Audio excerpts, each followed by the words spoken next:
Welcome to the Sex Reimagined podcast. I'm Dr. Willow Brown. I'm here with Leah Piper. We are your co-hosts. And today we are going to be diving into a very near and dear topic to us and our dear friend, Guy Shahar.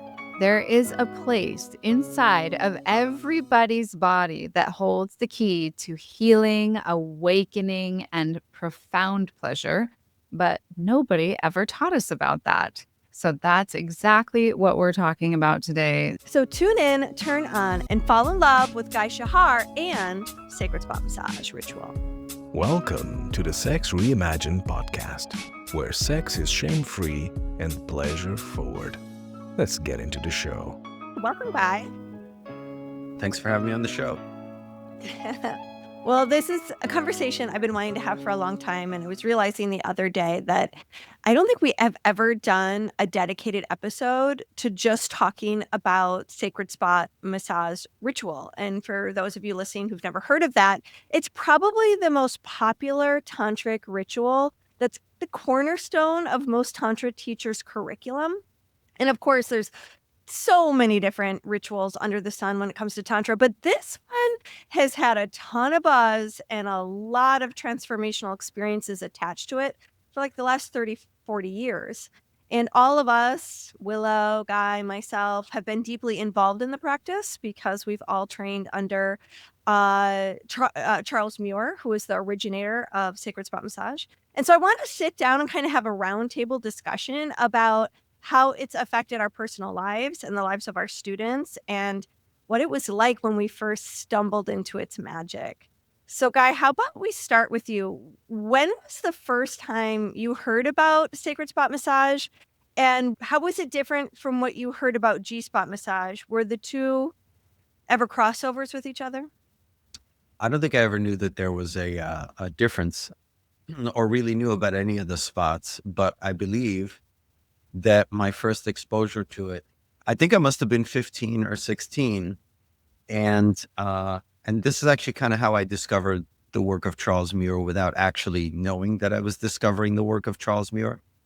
But when I was about 15 or 16, they had, I think it was called Columbia House. They had this company that would send you like videos, like they were like VHS tapes, and like they'd send you like 15 for $1.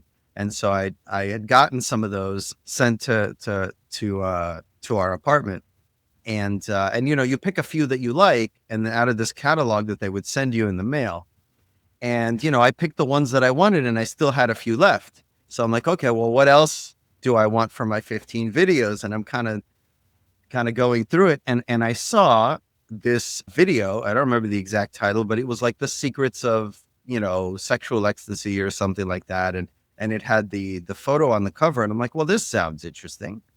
So I'm sent away from it as part of the 15 videos for $1. And of course I actually ended up watching that first before I watched all the other ones. And I saw the whole thing, and I guess learned a little bit about, you know, Sacred Spot Massage. I just thought it looked like a cool video, and hey, who doesn't want to be better at sex? Now, was that Charles's video? When you fast forward, now let's say I watched it and I totally forgot about it. And then you fast forward to in my 30s when I discovered the work of Charles, and I did the beginner's weekend, and then I started doing all the teacher trainings. When I was doing the teacher trainings, as I kind of got more involved in it, I was also helping to support the event. And, you know, when you're supporting the event, Charles has his store where he sells his flags and his, you know, materials and his DVDs. And so there were all these different DVDs that he's made throughout the years. And there I am in the store, and somebody's like, oh, tell me about this one. And I'm pulling up the DVD, and I pull up the cover, and I'm like, I remember this cover. Like, I remember this. Like when I got it, it was a VHS. Yeah, it wasn't a DVD when I got it, but it was a VHS. But when I saw the cover, like it instantly was like, I've seen this cover before. And I went back and I was like, yeah, this is that thing that I ordered when I was 15 or 16. Like, I didn't know that was Charles when I started working with it, because I had completely forgotten about it. But when I had that moment, I was like, oh, Charles was kind of my teacher before he was my teacher. That's so cool. Isn't that interesting? Now, did Well, you ever practice the sacred spot from age 16 From the video? until Well, I you mean, got to his classes? Did you well, I remember? tried to. I tried to, but I was not really very popular with women back then. So, I was like, You didn't have excuse too me, many miss, could yonis I to put my practice hand down? on. Could I put my hand down your pants and try this thing I saw in the video? Like, doesn't quite work that way. so okay, there was two videos that had very similar titles. One was a compilation of teachers. One was just that video that Charles produced, but they had similar names. The one that was a compilation of teachers was Ancient Secrets to Ecstasy. Then the one that Charles produced was Female Secrets to Sexual Ecstasy. Do you remember which one it was? Like, was it a burgundy cover or was it the blue cover? It was kind of gold, so maybe it Yeah. was a compilation one. Yeah, It's yeah, possible. okay. Yeah, But that's I think he shows footage of it in one of the beginners, or he was yeah, doing that. And I remember when I watched the footage, I'm like, I think I've seen this before. But it yeah, wasn't until like I saw the DVD cover, The I'm like, cover. I've seen this. Ah, yeah. And there I was in the store, like selling it. So it's so funny. hilarious. That's really great. It's interesting because I have a similar story. I was 17, 18 years old. I was dating this older bongo drummer, and he had Charles and Caroline's book. So when we broke up, I didn't know he had the book. He just left all of his artwork and his books at my place. And so I discovered this book, Tantra, the Art of Conscious Loving, which is Charles and Caroline's book. And I read this book, and like the light bulbs are going off. So many things. Like, God, if I had only known what we were doing when we were doing it, like I had no idea that half the things we were doing in our sexual connection was like a method or a ritual or a technique. And had I known, I felt like maybe would have shown up different in the relationship. Maybe you could have kept the bongo drummer a little Maybe the bongo, longer. yeah. I mean, who knows? Those So bongo then drummers. those fucking bongo drummers. I never dated a bongo drummer again. I then went to guitarists. But Much he safer option. I would take that book, and I was so enthralled with it that I would give it to every other new boyfriend to read it so that it could be this shared experience. And a friend of mine was like, Leah, you're obsessed with Tantra. You should see if there are teachers teaching Tantra. And this is like 4 years later. And so I'm going onto the internet, and by this time my library had grown, and all these other teachers I was finding, and this was also when the internet was new, all the people I was finding online had studied with Charles and Caroline. And since that was the first book I ever read, it kind of made sense that I would study with them first. Wow. It stumbles upon you in your teenage years, and the next thing you know, a few years later, it continues to change your life. What about you, Willow? When did you first hear about Tantra? I mean, I was teaching Taoist sexology for so long before I started, going down the Tantra rabbit hole. But I interviewed Charles for one of my summits. I think it was my second summit that I ever did a long, long, long, long time ago. And it was through Ishelle Sandivel. Do you remember her? Yeah, of She was course. another one of us, another student of Charles. And so she was like, oh, you should just, I interviewed her for my summit, and she was like, oh, you should get Charles on here. I'll reach out to him for you. So he said yes. He hopped on the show, and he was talking about Sacred Spot. That's what he basically presented on that summit. So that was sort of my first intro to Sacred Spot. However, previous to having him on my show, which he then invited me into the community and to come to the beginners weekend and bring my partner and the whole 9 yards, he's like, I'll give you a discount. He was always, helping people out and bringing people in, big open heart. And, but he used to come, I was working at a medical clinic with a bunch of different kinds of doctors, chiros and NACUs and MDs and stuff. And he used to come and do, weekend workshops and trainings with Montauk Chia there. Well, they were intro evenings. They were never a long training, but they were like, they'd have these collaboration talks for an evening. Yeah, so they were doing that at the Chi Center, which I actually never went to because of the relationship that I was in. And it was just like, it was too much to deal with the repercussion of what that relationship would have had to say about it. And I also had, at that point in my journey, I had a big sort of like, I already know everything. And so I didn't have that curious mind. So I actually didn't go, and I always regretted that. Oh, the arrogance of youth. Yeah, exactly. Okay, so then what was like, you're at your first, I'm assuming, weekend workshop, or maybe you discovered it somewhere else, but when you saw the impact of sacred spot massage, do you remember, like in the seminars, it was always like the morning, Sunday morning. Sunday The- morning. Yeah, I mean, everyone would do it on a Saturday night after Yeah. class. They would learn about it, and then they would take the tools and they would create this experience for a partner, whether they were a single or a couple. A lot of singles ended up opting in and picking a stranger, to have this experience. And then, of course, there were couples who had a built-in partner. But do y'all remember your first Sunday morning? Yeah, Sunday mornings were like candy for me. That was my favorite part. Everyone sharing and emoting and like having ahas and epiphanies and like everything that they were really learning about their psyches and their spirit through their bodies was just always so fun to listen to. And I remember, like, I think that first weekend, my share, I was with another partner who also had some resistance to the whole tantric path, but through that sacred spot massage, he did start to open up and see a lot more possibility with that practice. And then I felt like finally I'm being seen and I'm being met for the first time in this relationship, which at that point I think had been like 4 or 5 years already. So I remember your Sunday, seeing you and your partner, and the way they shared had the whole room like riveted. We're like hanging on every word.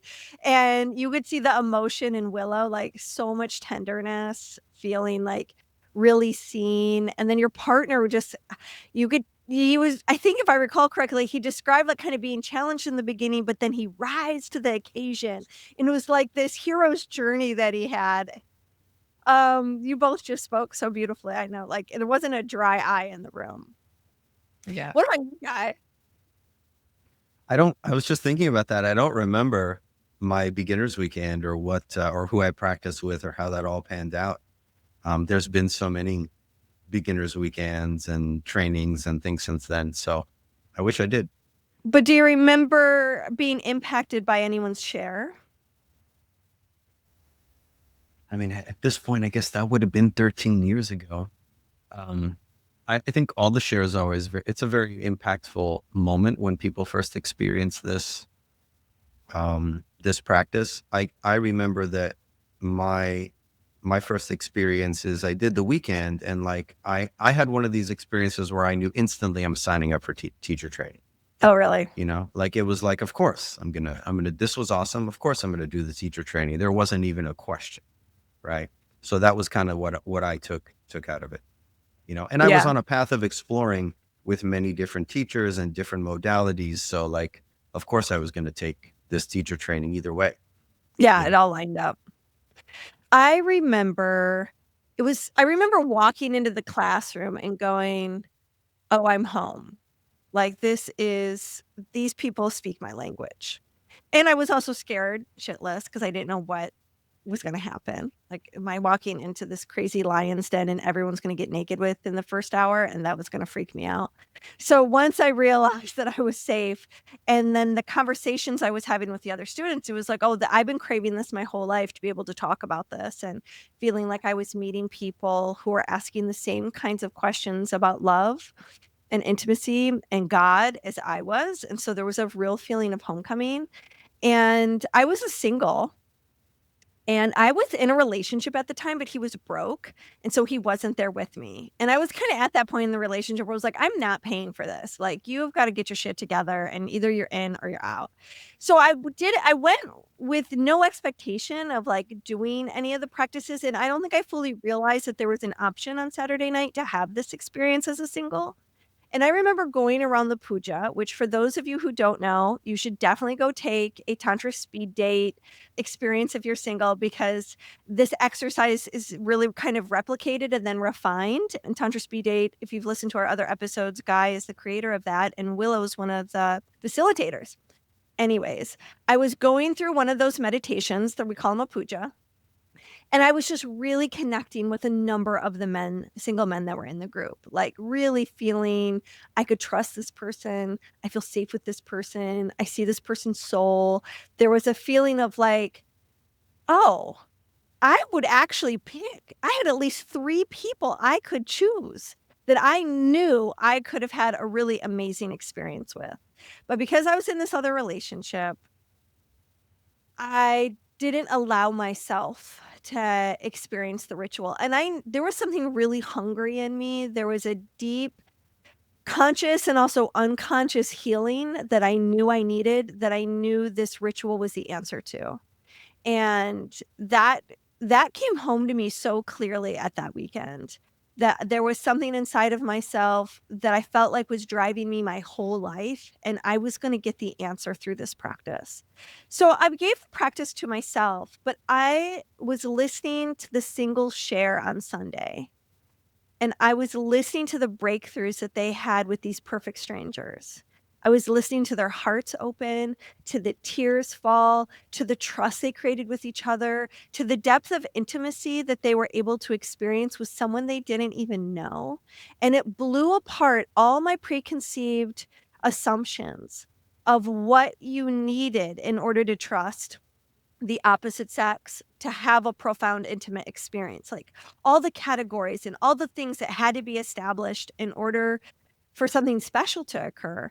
And I just wanted so badly what they had discovered. So I went home, I broke up with my boyfriend, and then I booked the San Diego workshop. It was the next event in California. And then I chose somebody to do the homework with, out of just really answering this deep calling, for healing and awakening. And then And how how did that was go? your first? Yeah. So it was sweet. It was with a younger guy. I had such a strong impression of these other 3 guys in Santa Cruz. They were all a little older. So I felt like they could hold, a part of me with a little more weight than this younger gentleman who didn't quite have the gravitas, I think, that I sort of was really wanting to anchor into. But it was, a lovely experience, and it wasn't filled with profound transformation, but it was lovely all the same. And it just kind of stoked the fire that I knew there was a lot more. There's And more. I actually signed up for the weekend seminar knowing that I was going to the teacher training. I Mm. only did the weekend seminar because it was a prerequisite.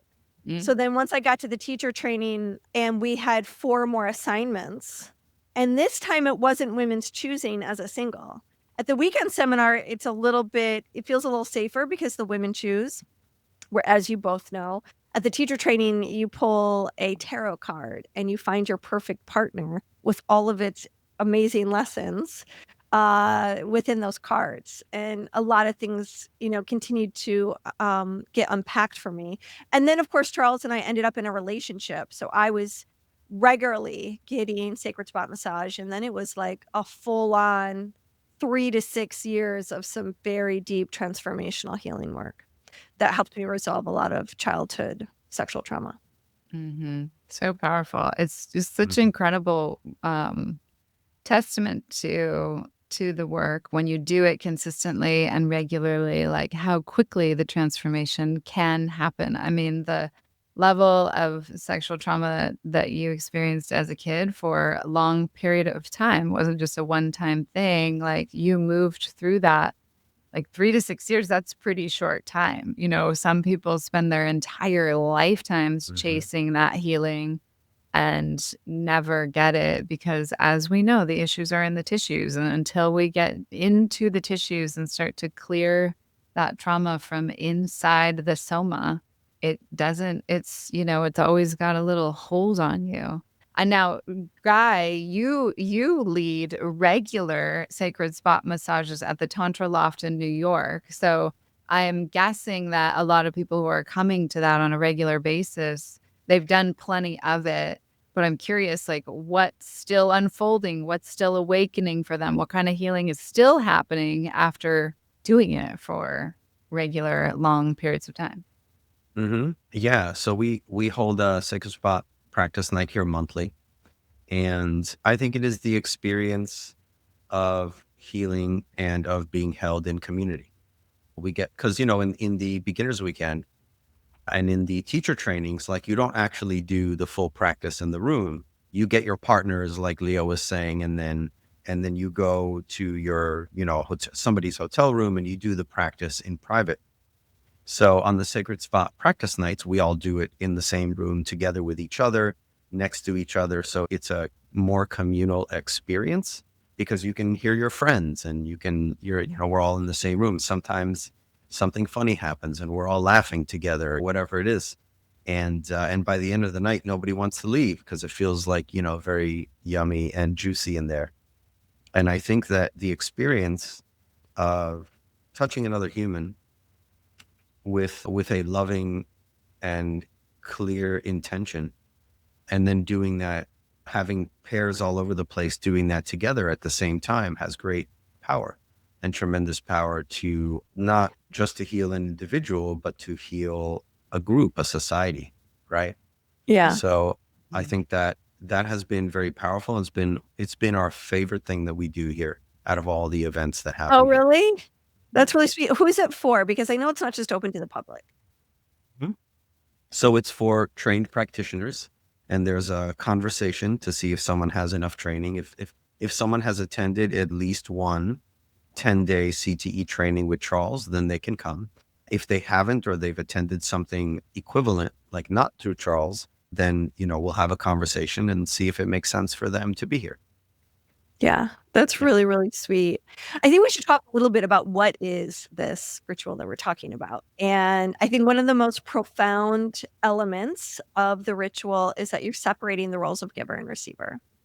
So it's not a two-way exchange. It is one person practicing the skills and the techniques and the ways of being of a giver. So they're responsible for holding presence. They're responsible for being attuned to the person that they're working with. They're responsible for mastering the techniques of touch and the energetics of energy transmission, holding the field of love, coming from a place of meeting someone where they're at and allowing that person's body to take a ride.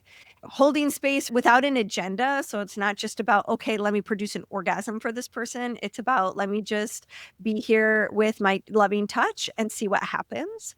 And oftentimes, when you have someone pouring so much love into you as the receiver, whatever isn't love has an opportunity to come up to the surface and be purified. And so a lot of people, when they get touched consciously, especially for the first time, tears arise. There's a tenderness. There's like, someone is giving me such undivided attention, and you don't know why you're crying, but suddenly you're feeling tears of grief or sadness. And then another layer comes up, and maybe it's giggles and laughter and innocence. And then another layer comes up, and maybe it's, a deep resounding pleasure. And then maybe another level. And it just kind of, these layers just start to peel back. And for the receiver, their job is to treat this experience like a meditation. That their job is to pay attention, to breathe, to make sound, and study the sensations in their body and allow those sensations to wash over them, and to keep a curious mind as they continue to feel and to awaken. And so you have to really learn how to meet that with a lot of self-compassion, because what we are massaging is an area that most people would associate as the G spot. Men have a G spot, women have a G spot. And as one is massaging this with one's fingers, this area of the G spot, and within that erectile tissue is an energetic spot that we might call like an acupressure meridian that holds the psyche of the chakra itself, which is why a lot of people have emotions, and then those emotions turn into tremendous, incredible pleasure, because we're massaging this part of the front wall of the vagina, which is a little bit different than just clitoral massage, the orgasms have different sensation. And then there's another area inside of a man, which is inside of the root chakra, which is inside the anal cavity, that when massaged is different than just an ejaculatory orgasm. So that's my way of summing it up. Would either of you add, what else would you add to what you see as sacred spot massage and how it's unique to other sexual practices? Go for it, Guy.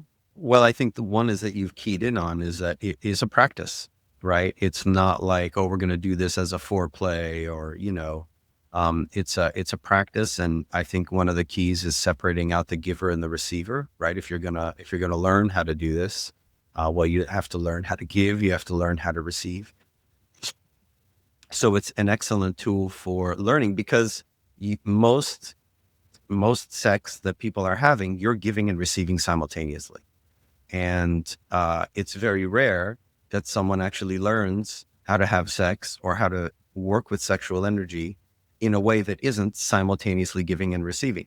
So when you can break it down and say, okay, I'm going to focus all of my attention on giving to one person, now you can actually learn and become a good giver, right? So then when you're in a sexual situation, your giving skills are great. And then you can also practice being a receiver when somebody's giving to you. And then when you're receiving from someone, that actually also makes you a good giver because you're receiving the giving that they're giving. And you're like, oh, I like this, I don't like this. And that helps you calibrate and attune. And then those receiving skills make you better in the bedroom as well when you're giving and receiving at the same time. So breaking them down and learning them separately in the form of a practice.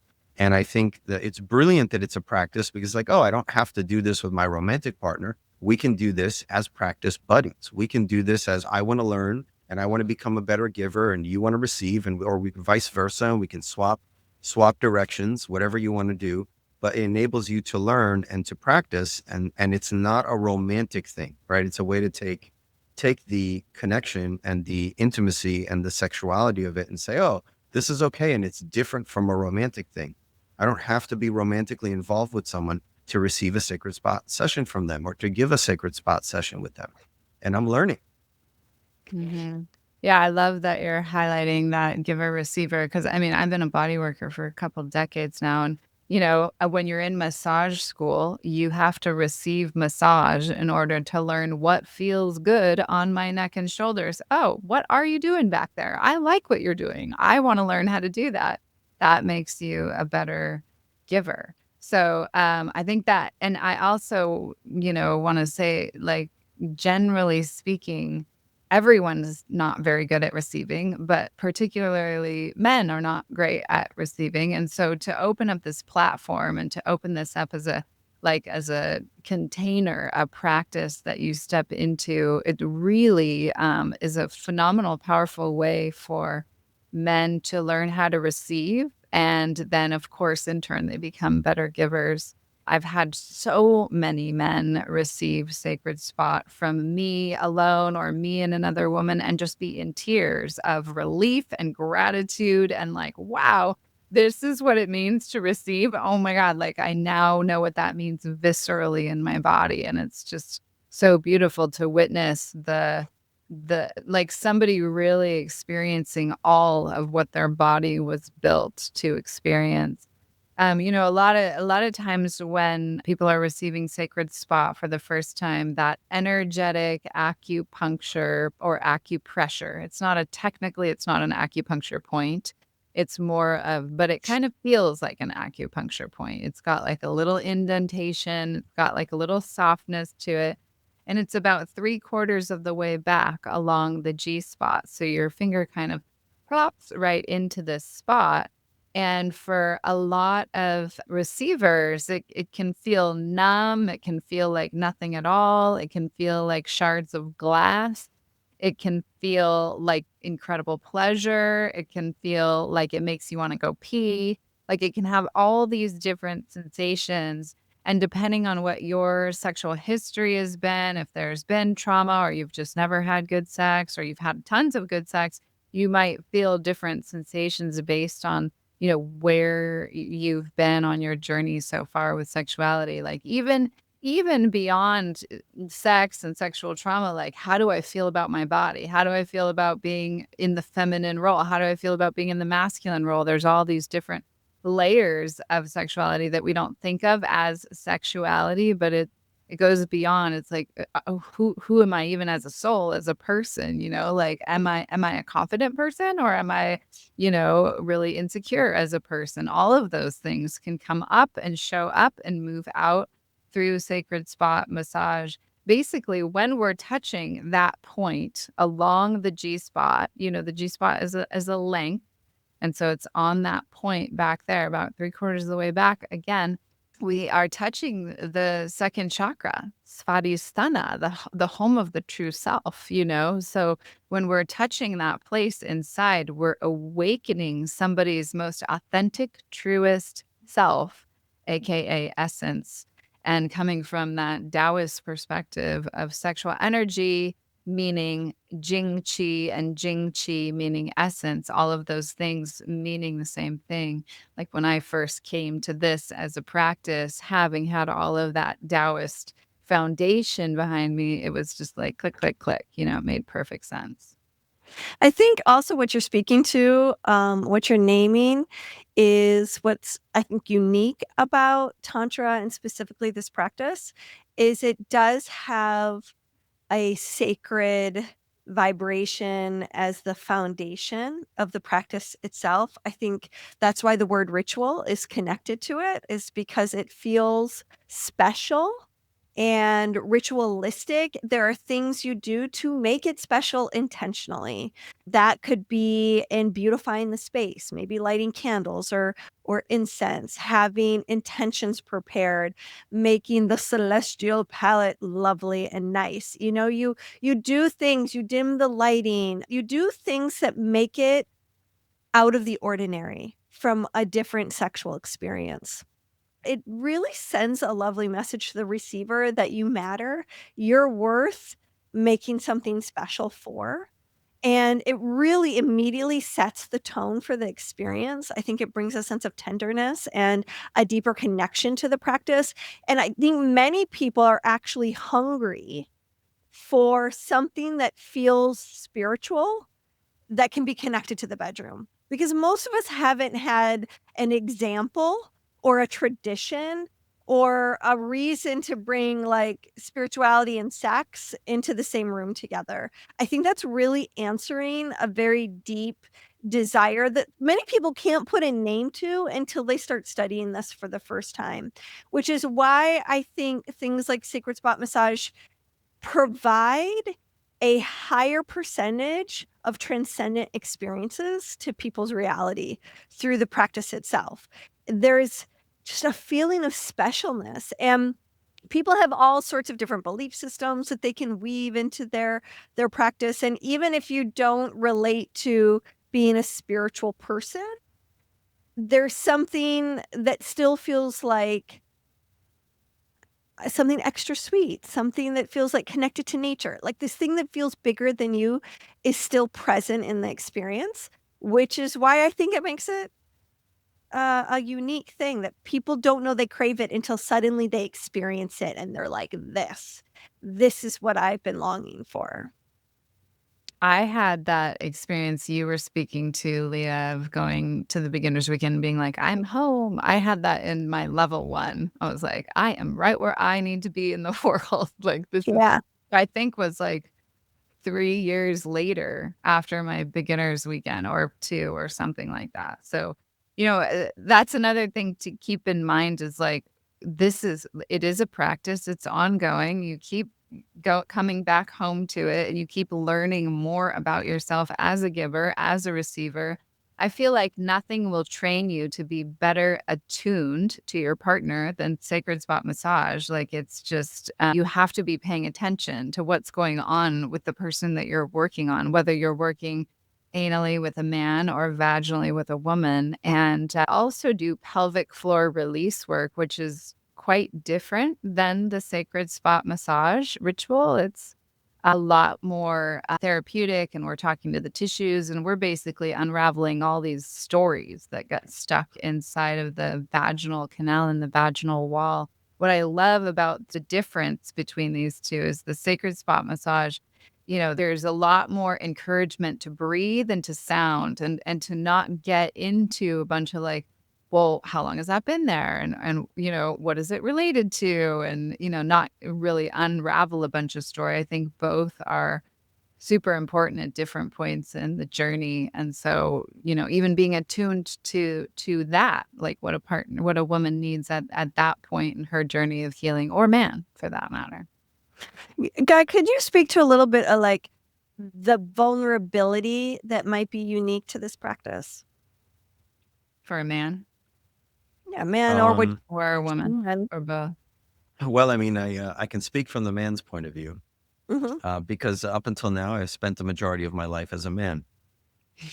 Um, it's for me, it was very challenging for me to receive Sacred Spot from a woman. I think because with my history of trauma, it was very hard for me to let any woman touch me in the bedroom. I had to be the giver. I had to be the controller of the touch because I was very particular about how I could be touched. And I didn't feel that many women had the level of attunement to be able to feel how it was okay to touch me and how it wasn't, which is a very strange thing for a man to say because we just want women to touch us as much as possible all the time.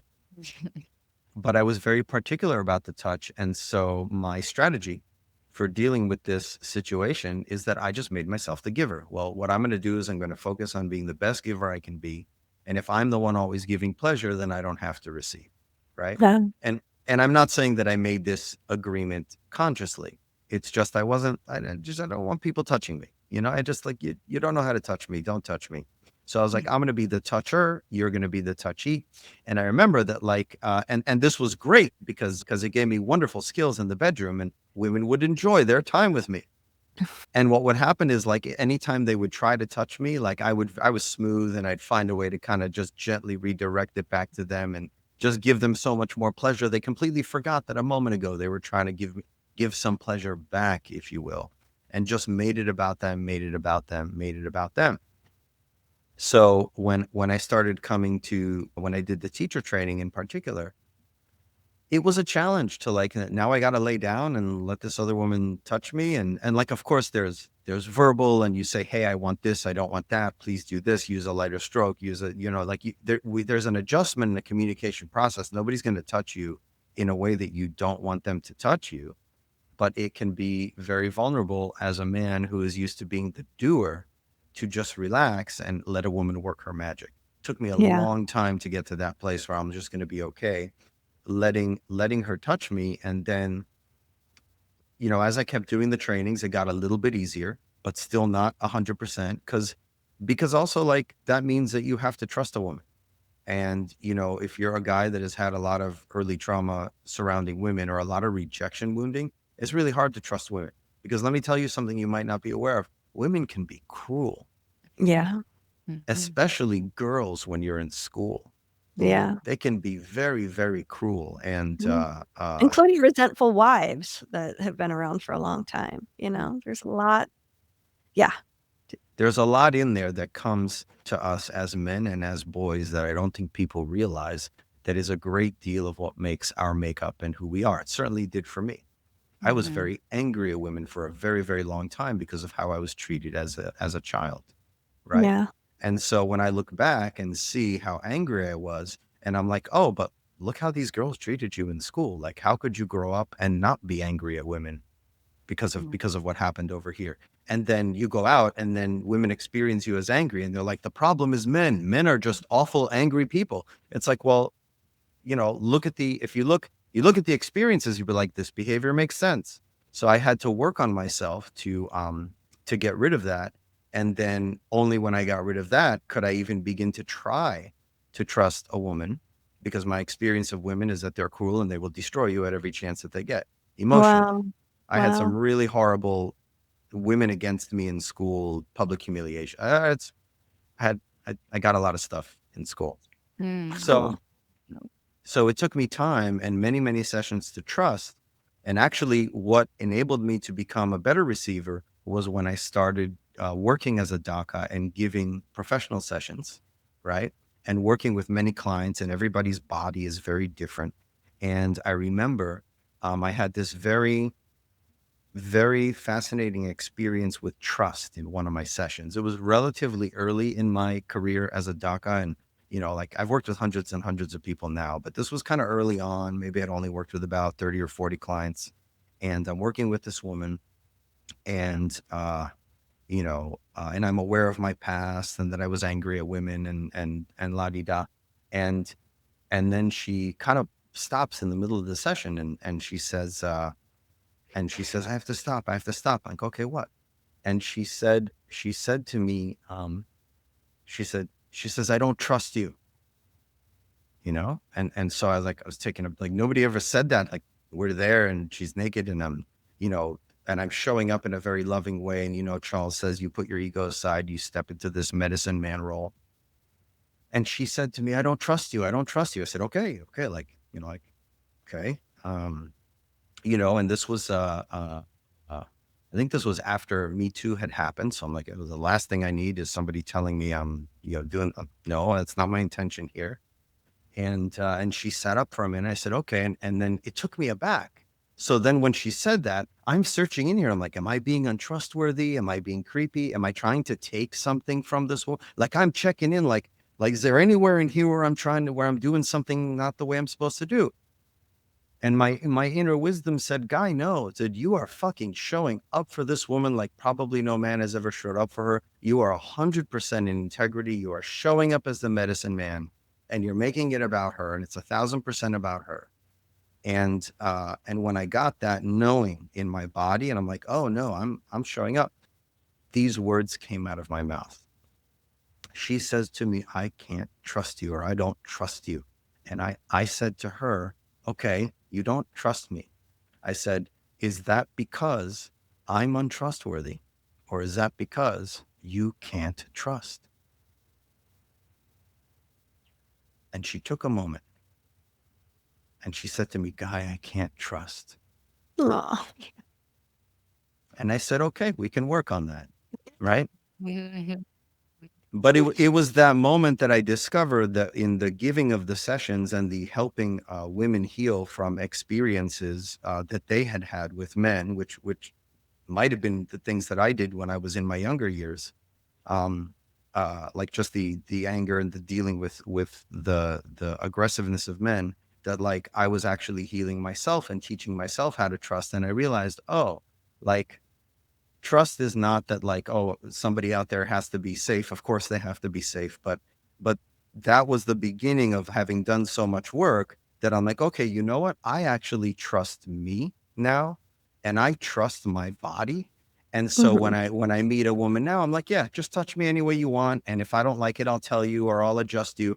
But like, there is a knowing that I trust myself and my body. And so the whole way that I can receive touch is completely different. It's non-threatening. It's just like, okay, you touch me and I will adjust myself to capture the pleasure in the way that you're touching. Right. As Mhm. opposed to like, well, I'm going to sit here and unless you touch me exactly like that, I'm not going to get up. It's like, no, you do you. Let me receive the wonderfulness of you and work on my receiving and be a little bit of an acrobat in how I receive how you touch. And because I had learned to trust my body. Yeah, Yeah. and that's basically where attunement starts. Like, it's like Guy, just exactly what he just described. It's like he paused, he checked in with himself. Am I doing anything out of integrity? Like, what's going on? Let me check, check, check, check, check. No, I'm good. And then he could ask that question. And he was, and so he could attune to her because he could attune to himself. And that's mastery. And that's the thing that we really want everyone to learn. Yeah, and those are stories. That's such a beautiful story, Guy. Thank you for sharing that. That just makes my heart burst. And those were like the stories, right, that would come right after another on those Sundays Mm-hmm. and 100%. at the teacher trainings. And watching couples who hadn't been sexual with each other for years and years and years, and then they have this breakthrough night and they're both crying because like they reached each other's heart for like the first time, and they were on autopilot, and they saw each other and they saw each other's essence, and like to have those tender moments. And that's why vulnerability is so unavoidable, I think, in these experiences. Like that was really vulnerable for that aha to reach her to go, oh, I don't trust. Mm. There's so much grief in that. When we start to look at all the reasons why my body doesn't know how to trust anymore, that comes from violations in life. That comes from someone not seeing you and all these, right? We got tons of stories to start to unpack the stories. And I think what I also love is that you're not just unpacking the stories like in your mind, where you're going through like the garbage of all the shitty things that have happened to you. Instead, it's like you're finding the wound that's holding the stories, and you're allowing love into that wound so that the story can change. So there's just so much healing that's possible, and where that healing leads you to is then so much pleasure. And then you start to hear the stories of like, I've never had pleasure like that before, and I didn't know my body was capable of that. The givers are talking about the energy that they're feeling to their hands, and like it just goes on and on and on how people can articulate their body and being in touch with their body in new ways. And also like the fear that vulnerability has attached to it, like going into a situation and discovering, oh, I'm nervous. Or like you, Guy, even that moment of like, wait a minute, I got to check, and that there's a lurch of fear first. And then you're doing the checking to make sure everything's okay. That really, I think, speaks a lot to vulnerability. Because when we're vulnerable, we're woundable, as we've said on the show so many times. And it takes a lot of courage to go, and I'm going to be with that, because our realness exists in that. And when you let someone see you, you're kind of stripping away everything and showing someone your guts and just saying, hey, I hope you like what you see. And then they love what they see. And you are your most real, most authentic self. And you are stripped naked, like literally you're naked. And it goes so beyond not wearing clothes. You're really naked emotionally. And you're trusting that that giver is going to be there for you. And then the thing happens. They're there for you. Everyone wants to be there for someone else. And so that genuine humanness, I don't know, it's hard to put words to describe how profound that is. Well, I think it's what we all crave. We all want to be acknowledged. We all want to be seen. We all want to be, loved for who we are at our most authentic, real core self. Problem is, we're too afraid to show people who that is. Yeah. So or we're too afraid to see it in ourselves. Yeah. There's that too. Yeah. There's something interesting about taking sex off the table. That frees people up a little. Mhm. And one of the obstacles that many of us have to face is not being performative. Like this is really an opportunity and a request, and to be really authentic with what you're experiencing, because it isn't about looking sexy and having an orgasm so everyone feels great. It's like, Not about climax. yeah, it's really about love. And one of the things you said before coming on, talking about these sacred spot nights that you're having with practitioners in New York, Guy, was you really spoke to the love that's in the space. And there is like the main vehicle of this practice is capturing love and delivering it and being willing to receive it on the deepest level possible. And I think that's what affects the most change and the transcendent possibilities. And then that feeds into the place where pleasure exists in all of this, which I think is unique. I think it's a unique aspect of sexuality, because we can have tons of pleasure and great orgasms and friction-oriented sex, or a lot of get off and other types of sex. But this is the cornerstone where love is the main ingredient to the recipe. Absolutely. So we have some really fun events coming up having to do with sacred spot massage and learning the skills and the tools. So if this conversation has been intriguing for you, there is a workshop that Guy and I are producing in New York City, which is July 17th through the 20th.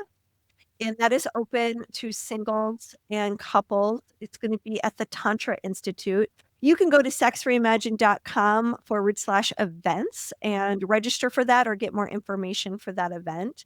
And then myself, Guy, and our colleague, Wanda Santos Haynes, is teaching a full Tantra beginners immersive weekend in Phoenix, August 14th through the 16th. And we're going to be teaching about 19 different practices and principles to Tantra in that weekend. So we will be teaching about sacred spot massage, but there'll be a lot more other practices available in that course.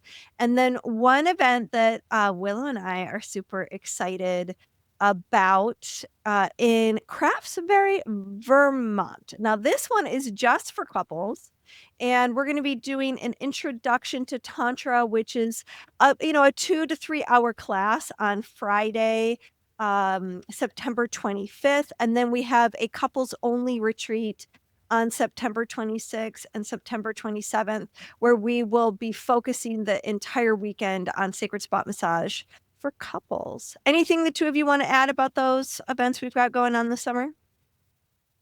Come play. It's going to be a good time. Yeah. Don't miss out. Bring your partner to Vermont or go to Leah and Guy's one where you can go as a single, right? Yes. And so you can see all of these events at sourcetantra.com, not Source Tantra, at sexreimagined.com/events. Yeah, totally open and available to singles. And I think I'm really looking forward to the one that we're going to do here in New York, because we'll really get a chance to share in that loving energy and, and do it in perhaps a different way than we have before. Very excited for that. One of the things that will be unique in that New York program is we're really breaking down the sequence of the ritual, so that you get to, in class, really feel the muscle memory of each step of the sacred spot ritual sequence. We're really going to kind of parse it down so you can get really great direct experience, because it is a somatic practice. And at all of these events, the key to Tantra is embodiment. It's not just a linear philosophical system. It is something that you can only know by practicing it in your body in order to experience its benefits. Thank you so much, Guy, for being on the show. Thank you for having me. Thanks for coming, Guy. I think this is our 3rd episode with Guy, is it? Yeah. No, 4th. 4th? Whoa, 3rd. We had one with you and Maya, and then one with you alone. Maybe 4th. Love it. Yeah. You with you and Maya? No, well, I'm thrilled to be so popular. Yeah, well, very popular in our world. You are a friend of the show, sir, and we appreciate you. Thank you. All right, friends. Well, that's it for today. Please check out the next episode of Sex Reimagined and subscribe, and share. Thanks for tuning in. This episode was hosted by Tantric Sex Master Coach and Positive Psychology Facilitator Leah Piper, as well as by Chinese and Functional Medicine Doctor and Taoist Sexology Teacher Dr. Willow Brown. Don't forget, your comments, likes, subscribes, and suggestions matter. Let's realize this new world together.